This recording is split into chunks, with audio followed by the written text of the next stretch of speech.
എല്ലാ കാലത്തും എല്ലാ ക്ലാസ്സുകളിലും ഉണ്ടായിരിക്കും 3 പേരടങ്ങുന്ന ഒരു സ്പെഷ്യൽ ഗ്യാങ്.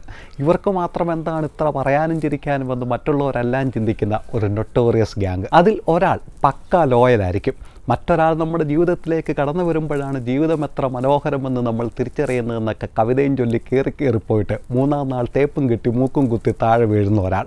എന്നിട്ട് അതിൻ്റെ പ്രതികാരം തീർക്കാൻ ബാക്കി 2 പേരെ കൂടെ നിർബന്ധിച്ച് ജിമ്മിൽ കൊണ്ടുപോയി 3 പേരുടെ രജിസ്ട്രേഷൻ ഫീസ് പാഴാക്കി കളയുന്ന ഒരു മഹാൻ. രണ്ടാമത്തെ ആൾ നേരെ ഓപ്പോസിറ്റ് ആയിരിക്കും. പ്രാക്ടിക്കൽ ലൈഫിൻ്റെ ആൾ. എക്സ് ആയാലും വൈ ആയാലും ഇസഡ് ആണെങ്കിലും കാര്യങ്ങൾ നെരിപ്പായിട്ട് നടക്കണമെന്ന് മാത്രമേ ഉള്ളൂ.